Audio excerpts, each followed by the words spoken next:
pretty soon you've exhausted an audience of 300,000 people. So you want to make sure that the audience you're targeting to is big enough. And typically speaking, I mean, even crystals, it's, you know, specific, it's not something you hear about every day, but there's a lot of people interested in crystals. So you'll be able to find probably pretty good audiences all along here. You don't have to stop at just creating 1%. Create a top 1%, a top 2%, a top 3%, and so on, because when you start running ads to them, once again, this audience run out, and you don't want to exhaust it.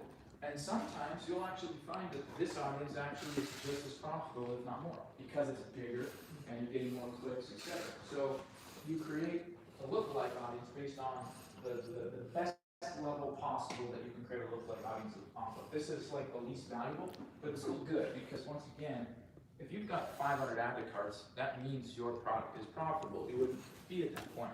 But once you have 500 initiate checkouts, they're even more committed. These people didn't just add to their shopping cart, but they actually put in their credit card info. So that's even more powerful. Once you have this, you can keep this running, but you want to go in, you want to create a lookalike audience off of this and do the same thing here. And then ultimately, if you can create a lookalike audience based off of 500 people that purchased product X, that can be extremely, extremely profitable. Does all that make sense? In what situation would you enter your credit card without purchase? People abandon checkouts all the time. Like, for whatever reason, they'll abandon a checkout and be like, and it could be something on a checkout page. Sometimes people are like, I don't like that it asks for my email twice. Or I don't like that so it tells you they just type without even going to the next Well, page. on Shopify, add to cart is just add to cart. Right. Initiate checkout means they actually went from add to cart, they proceeded to checkout, and they started to type in payment details. Okay, so it's just the step after add to cart and go to purchase. Yeah, so exactly. It's kind of like, doesn't mean they entered their credit card, they were on the page to enter their They're on the credit page. card. Yeah. Or they could have entered Right, the they're card. on Yeah. that page. Yeah, yeah, they just took a step further. Yeah. So that's why the purchase is like the holy grail, all right?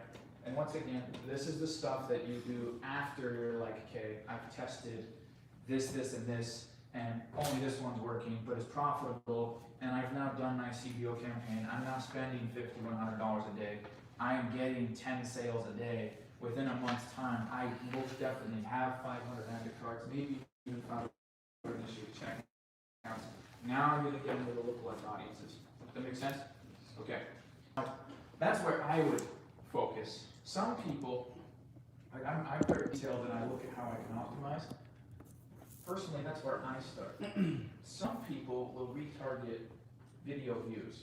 So for example, if I have a video that's on Facebook and it's 60 seconds long and somebody watches 59 seconds of it, they have watched 95% of the video. They have not necessarily viewed content and actually gone from the video to my website. They haven't necessarily done this, or this. I'm just retargeting people that viewed this video and watched 95% or more of it. That is a type of audience that you can create. This is engagement-based lookalike audience. This is action-based. They engaged on the video.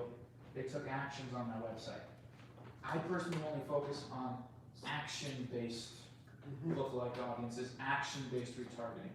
I don't consider this audience as valuable. I mean, if you think about it, it's like, watched most of the video, watched a little bit more, pretty much watched all of it, actually clicked on the website, added a cart, initiate checkout, purchase. Most valuable, a little less, little less, little less, even less, the least. So I don't focus on that on the front end. If I had made sales and then I wanted to run ads to the audience that I'd already sold, I might run ads and then based off of people that are already my buyers, I might then go, well, they already bought something with me and I'm running more ads to them and maybe now I'll retarget them if they watch 95% of my video. Does that make sense? I just think that your marketing budget is better spent focused on the most committed level possible. Does that make sense? All right, I'm trying to explain that pretty good there. So in Facebook, this is probably the easiest thing to do. It is literally, it's like 3 buttons and you can click 3 buttons and make it look like audience. Super easy. So, hit record.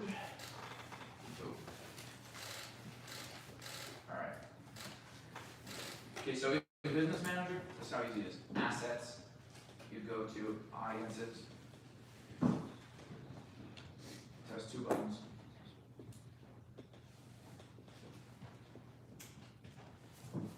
This doesn't count, but I'm scrolling down. It's a button. Create audience. Hey Ben, can you screen record? It is. Create audience. Lookalike audience. So that was 1, 2, 3, okay? Now, what I do is I just select my pixel, all right? And then what I'm looking at is I can create, there's a couple different things here. So I've got my pixel right here. What I do here, I'm sorry, it's 4 buttons. I'm gonna click Other Event Value. So see, I've got View Content, I had it written up there, Add to Cart, Initiate Checkout, even Payment Info. Like Sean, you can retarget payment info. So just because they initiated checkout doesn't mean they had payment info like you said.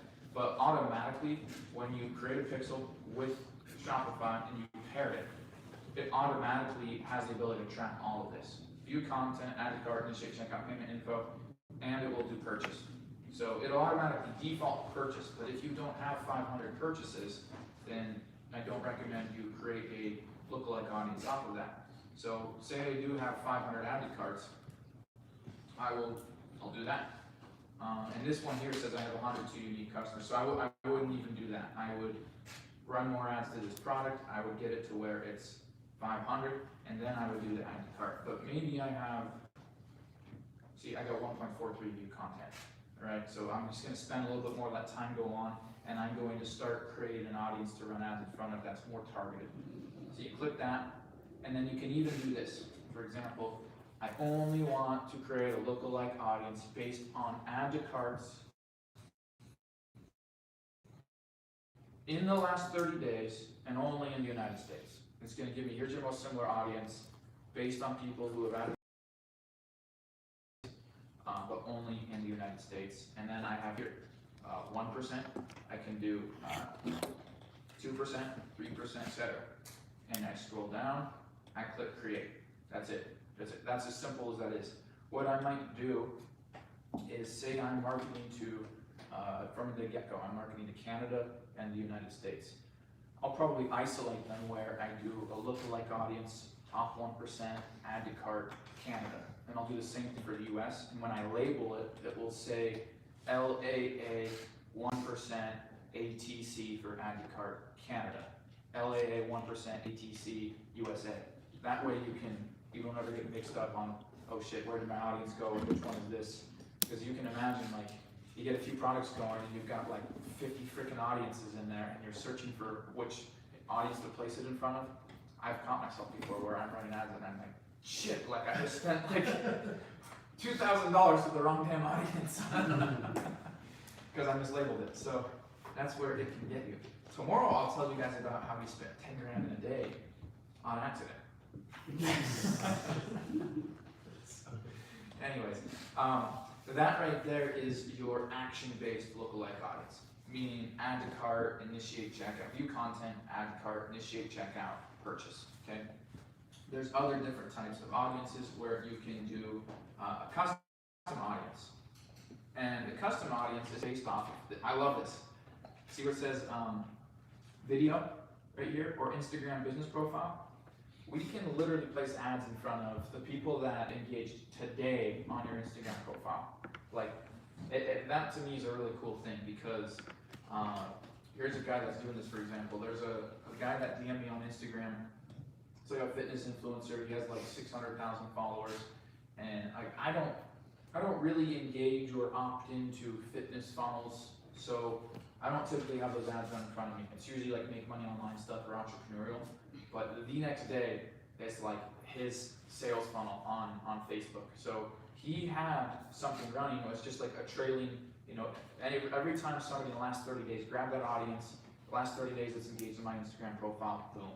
So this is where you can do really cool things, like if you're growing an Instagram and you're trying to extract sales from Instagram for e-commerce or digital marketing or affiliate or whatever, you put like last 30 or last 7 days. And as you're spending, whatever 7-day segment is, it's always planting those ads in front of those people. The video right here, this is where engagement, okay? 75%, 95% video views. I don't ever do like the 25 or the 50 because those people aren't as committed. If they watched 75 or 95% of the video, I mean, that means that it at least kept them engaged enough to want to stick around to the end. And that would be like, for example, I'll see videos, my whole explore page on Instagram is all dogs. I send Brittany pictures throughout the day of like cute dogs. That's all, we'll just drop links to each other. Send dogs. So all of my explore page is like dogs. And any one of those people that maybe has a dog product or something, I'll like watch a dog and it's playing, or it's got like floppy ears or something, or it's rolling around. And pretty soon I realize I just wasted like 15 seconds of my life. And so I will be the person that gets retargeted 95% video view. So you can go into create audiences and then go events, select video, and this is where you can retarget and create an audience where these are people you've already run ads to. You just want to plant an ad in front of them again. Hey, here I am. I know you already watched most of my video, so I'm going to run it to you again. And you're typically going to take that 365 out. The more recent this is, the more fresh it's going to be in their head, and the more likely it is for them to convert into a sale. So you'll usually do like 30 days, or if you're spending a lot of money and you're getting tons of views daily, then you'll take that down to like 7 days if the audience is big enough. And then choosing the content type, you can actually go in and choose which video. So like, here's, you know, puppy ad video 1, and it got 600,000 people that watched 95% through. You can just have like that one. See, I'll go in here, I'll go over to here, and let me see, last year's date, not so big, whatever. Scroll down. Okay, so like this video, got 5,500 3-second views. I could select this video right here. I could select multiple of them. Maybe there was a couple videos that performed really well in the same ad, and I'd select 2 of them, and then I'm going to retarget people that watch 95% of these 2 videos. That's my audience. So that's just a simple way of creating that event-based audience. Questions on that? Yes, sir. So it's really interesting. You can choose the Instagram with this profile. Yeah. So have you ever done yourself an ad campaign, a bit like lead cart, radio, and SMS bump, where, hey Ben, I noticed you were on my Instagram page today. If you come over here, 20% off, something like that. Is that too creepy for people? Okay, I have to, Sean knows about this. We were at, this just inspired the story, we were at Grant's place like 3 weeks ago. Grant advertises on porn sites. Okay? On porn sites. Okay. Yeah. Obviously that is at the point when you have so much advertising money that you can play and see what's working. He goes, I'm never gonna advertise in front of a platform that promotes drugs, even if it's marijuana or something that's not considered bad. He's like, I just don't screw with that with my background. No. He's like, but he's like, I will promote the 10X book. And he goes, so I pop up and he's like, you know, when you go ahead and get done doing what you're doing here, you know, mister, I know what you're doing, but when you get done with it, go ahead and finish. I know you're gonna be a normal guy in about, 74 seconds from now. When you get that done, then I want you to get the 10X booklet. All right. And he grins. That's his ad. All right, so. Did you say how to do it? In the same 60 seconds, in the same sentence, he goes from that to talking about Jesus. In the same thing. Because then he goes, if you want to be extraordinary, you got to do extraordinary things. He's considering that extraordinary, and he's talking about like Jesus being on the cross for several days, and he's like, he wasn't just up there for a few minutes, he was up there for several days. And somebody's like, only you could go from porn, hey, 10X book to Jesus in 54 seconds. So when you're talking about creepy, he's doing it. I have not done something like that detailed to that extent. Like, hey, I know that you were on my Instagram page. What I do is like with my webinar, I keep track of did they view the landing page, and there's a specific ad or ads for them. That's like, I know you viewed the landing page, but you didn't even opt in. And if you're that lazy, honestly, it takes literally like 2 seconds and like 1 calorie to put your name and email in there, and here's why you need to do it, and I'll be a little abrasive, and I'll do that. And then if they attended and left early, there's specific, I address that. Like, hey, I don't even like webinars. I know I spent 2 hours to put it together. You were on there with me. I bored you to death. So let's just skip the line and have you talk to one of my team members. Go down to the PS, right? Yeah. So I do that. In the e-commerce space, I don't think, not in e-commerce, because it's not you on there. It's the product. So you can put it back in front of them and create frequency where it's just like no matter where you had those ads before, like no matter what you do, they're always in front of you. So you can control frequency and monitor that where like if somebody doesn't engage the first time, you can create a frequency where like every week it's going to show the ad to them 3 times. Now it really gets in their head, and for some people that will then turn it into like, okay, I will click on it and see what this is about. And if they click on that and you have content or some sort of sequence, once they've committed to that, same thing happens. Pull them in a little bit farther. So there is that. I wouldn't in e-commerce do the like, hey, I know you're on my Instagram page, but I would specifically plant a specific ad back in front of them based on knowing that they were there. Yeah, does that make sense? Yeah. Other questions on that? No, okay. Alright. Lookalikes. Okay, so the other thing, negotiating shipping, product pricing, sourcing from other places other than AliExpress. I'll put a pause on this, stop that. Alright.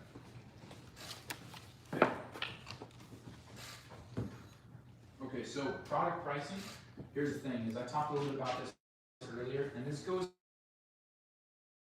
if you're sourcing your own crystals at the trade shows and stuff like this, in my experience, it takes like, you want to have a 3x profit margin. And this is digital and physical. With e-commerce, if your product cost is $10, and let's say that includes shipping, everything right there, you need to be at a minimum, $29.99 or something like that. You need to have a $20 margin on products that are, this is, low ticket, but if your products are, 30 to, let's say, $60 or something, allow margin to spend earlier. You saw a campaign where we had the nail clipper campaign level, the average cost per purchase was $55, and it's a $30, we're retailing it at $30, it's not profitable. But that's at the campaign level, all these different ad sets, and this one are not profitable. This one's producing at 11, this one's producing at 19, and those are worth keeping on. So you have to allow that margin, knowing that at a campaign level, you usually aren't in profit. At an ad set level, there will be some ads that are at profit. Does that make sense? Okay. All right. So sneakers. Where's the sneaker guy? Where are you? Okay. So have you sold any of them yet? No. No. What do you know about like your product? Do you know involved with having one in hand ready to go? Do you know ish what you think you want to sell it for? What are other people selling it for? Like, give me an indicator. As of right now, like I know people that like they'll sell them, so they buy the product itself. And you're just painting. Okay. They usually just depending on how many colors you use. I guess the simplest would be like $100 for like maybe 1 or 2 colors, and then it could escalate to like $200 depending on how many. So what you're going to provide is, I already have these shoes. I'm going to send them to you, and you're going to charge me. You're going to put these cool graphics on. Yeah. So the shoes, do they have to be like a leather? No, it could be canvas, it could be leather, it could be suede. Yeah. Cool.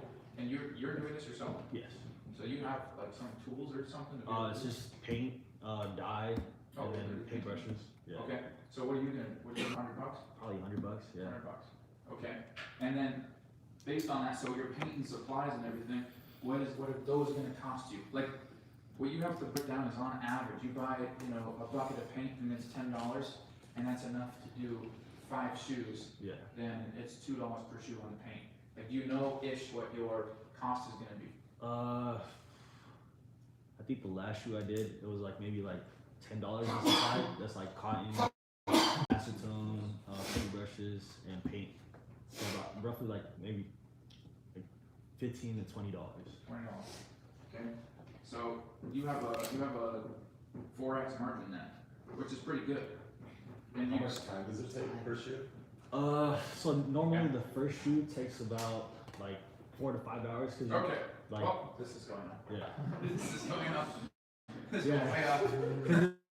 'Cause it's like depending on the materials and then how it how the preparation because Yeah. some quick to go through the clear coat. Some of them you need to do like maybe 2-3 rounds. So Sure. it all depends. Sure. And then once you know that process, the second day you can knock out between like 2 hours to 3 hours. Sure. Or if you have a team that you hire, you can have an overhead workspace, right? Yeah. Rent Yes, shop. that's true. Chris, would you be able to hit the heat, turn it up a degree around the corner by the bedroom? Thank you. See if we like it on here. Hot, Sure. cold. Alright. Okay, well, yeah, then you gotta know what you wanna get paid for your time, because when I was doing the metal fabrication, which I still love doing, I'll always love that, but I'm like selling $600, I might make 400 on it at the most, but some of them, I'm spending 6 hours on, and others of them, I'm between a rock and a hard place, because here's this one that really is taking me 22 hours to build, in the shop, no heat, 30 degrees. Well, yeah, you gotta think Program. time is money, right? Yeah. So, It is. you know, if you're looking to make a profit and make a certain amount of money, if it's taking you 5 hours per shoe and you're only charging $100, Yeah. how many of those 5-hour periods do you have a week? So how much can you pop? You know what I mean? So like, what he's saying is $100 is too cheap for your time. Yeah. Yeah. Because when the materials are, you know, you're paying yourself $5 an hour maybe. Yeah. You know what I mean? Especially when you're paying them. Yeah. It comes down, and you're the artist, right? Yeah. So you have to find other artists that, you know, do what you do or have a similar style, you know, Or really. find a machine that can take your design and paint it on it and offset that cost by the amount, you know what I mean? Because Oh, China. yeah. I would just tell them this So- is what it is per hour. Yeah. This is my assessment fee plus the first hour. Yeah. Add anything additional above this is gonna be how much this is gonna cost. So Converse did a thing in Santa Monica at their store, and I don't know if it was, I think it was a machine that did it. You could pick your design and put it on your shoe, CNC, right? and it had a machine that just literally would. Yeah. See, here's a model for you. If you want to mass scale this, you build a big freaking brand on Instagram and YouTube, Yeah. and you show your videos on YouTube form. You have carousels on Instagram. You have little snippets on Instagram and pictures and stuff, and you do really well with that. And I can probably show you an example profile of somebody that I told he's like 18. Yeah. Crazy. So he's doing really good with that. You build a big brand there, which you focus on the content production, editing, and being extremely consistent and getting it out there, like wicked consistent. Okay. And you end up getting a lot of natural engagement, DMs, you show your audience that you care, you run polls, quizzes, stories, all this different stuff, and you get a lot of natural engagement of people coming into you. You're ranking in your niche, that's a really cool niche because it's one of those niches that can take off really well. Yeah. It's not like luxury, it's not like motorcycles. You have so much competition for the explore page on Instagram, which is where you go viral. With custom sneakers, not so much. So you can rank really well. That's going to be more grunt work, but less out of your pocket. Okay. But when it comes to scaling with like ads, on this model, you have a margin here, and you could probably get, you could probably really market the shit out of this and get it to the point where maybe you're spending $50 to acquire a sale, but that leaves you $30 and you're getting paid like $4 an hour. You're getting paid like the minimum wage in North Korea. So like that wouldn't work, all right? Yeah. So here's a different model that you can do, and this is something that we'll get a little bit more into tomorrow, but it's where you set up a funnel, so you have a traffic source, Facebook, Instagram, YouTube, whatever, and you have a sales funnel, alright? And the sales funnel has, give me your damn shoes because I'll make them cool, whatever, it's got a headline that basically says what you're doing. Alright, there's some pictures of shoes here, there's a little opt-in with your email right here, testimonials, this guy loves his shoes, this guy loves his shoes, this girl loves his shoes, everybody loves their shoes from you. And there's a video of you on here, and you're like, yo dude, I make shoes if you want your shoes to be cool as heck. There's nobody else that you can find, I do it all by hand, here's this one, this one, this one, this one, do it all colors, all this. If you want to get your shoes custom designed by me, I ship globally or whatever, or you run the ads only to the 48 states, I ship nationwide, you need to click that button, get on a call with me. And it goes to a call booking form, which is really easy, and I'll show you guys how to do this in sales funnel training tomorrow or the next day, whatever day we're doing it. and you get on a call with them. Now this requires your time, but this is where you're no longer telling people up front that you'll charge $100. You're now getting on the phone, you feel them out, and you come to realize that here's a guy that plays in the NBA, he's got 50 freaking shoes in his closet, he's a shoe elevator that brings it up to him, and he has more than $100 to spend. Yeah. Alright, and you're like, dude, I can do this for $3 grand. Yeah. Actually, I can do it for $2,500 if you sign up right now. And you already have your link ready to go. You have a little split pay option that gives him the 500 times, 5 option or whatever. Or he can save $300 now and just pay it all in one swipe.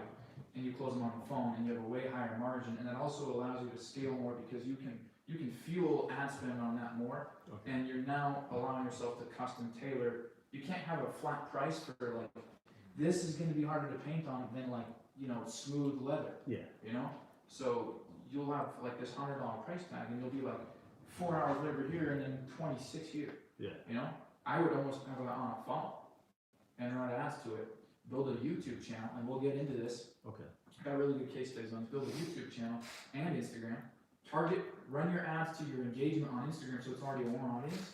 Then on YouTube, you can retarget your subscribers in every single minute of somebody watching the video. Like I got hundreds of thousands of minutes. I can place ads only to the people that have watched 5 seconds, 5 minutes, 20 minutes of my videos. And that's a cost-effective audience to warm to because it's not necessarily cold.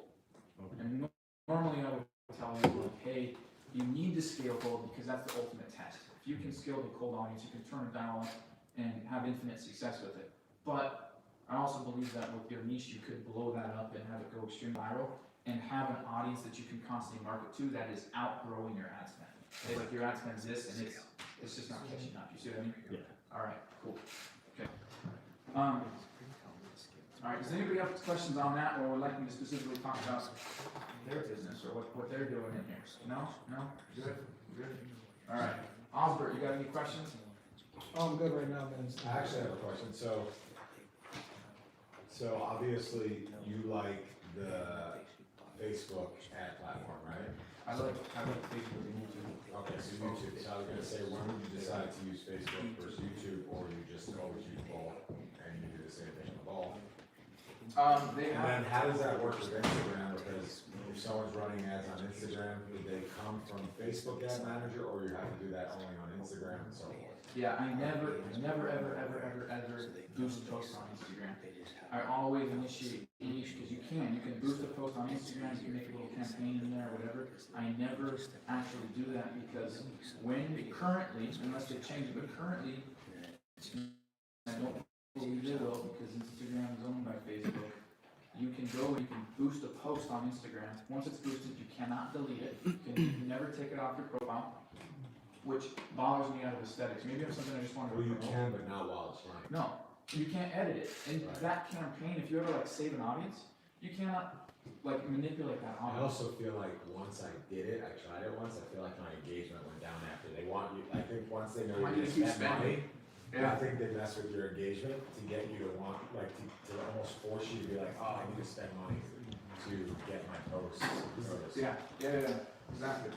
Okay. Is that kind of similar to like shadow bans? What? Is that similar to like shadow bans? I Like, think it's different, but I think they kind of, I mean, I'm convinced they want you to turn into a business profile, and once you do, they lower your engagement to get you to want, like, I think they do things to get you to wanna spend money. Gotcha.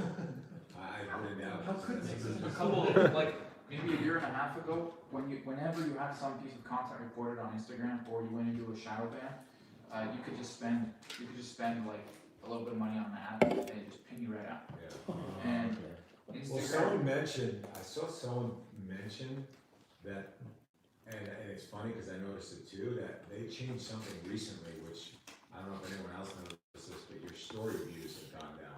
I don't know if anyone noticed that. Yeah, my views are down. What? My views are down. Yeah, someone actually posted about that their views have been way down recently. Yeah, my views are down. For those of you that don't know, maybe back in April, I lost my Instagram account and Facebook for 6 entire months. And it was all because of a trademark that I owned that contained the word gram in it. And it was back when Facebook bought Instagram a few years ago, And Instagram still continued to be managed by the Instagram creators and all of their employees. And they had an open API for developing softwares. They encouraged things like auto posting and being able to just free up time and things like that. So I had a big idea back before auto posting software became like a really big deal. I had an idea to create an auto posting software, and being as I was already teaching Instagram and I was really good at it, and we were growing, like Chris grew an account to 175,000 followers, was making money with it, and we had literally probably thousands of people that were using my training to like learn how to grow successfully. I'm like, how do we make this more efficient? So I looked at Instagram's like API requirements and said, look, we allow auto posting, auto comment, auto like. I'm like, cool. So when I was less intelligent than I am now, I'm like, well, you have to protect yourself. So I went and I trademarked the name of the software that I wanted to make. And then I started hiring developers. I couldn't find a good developer. And by the time I finally found one reliable, it's like, there's already softwares out there. I missed the income opportunity. And I abandoned the trademark. And it was marked abandoned in 2017. You can go Google it now, try to search it. It's been abandoned for 2 years. I got a letter from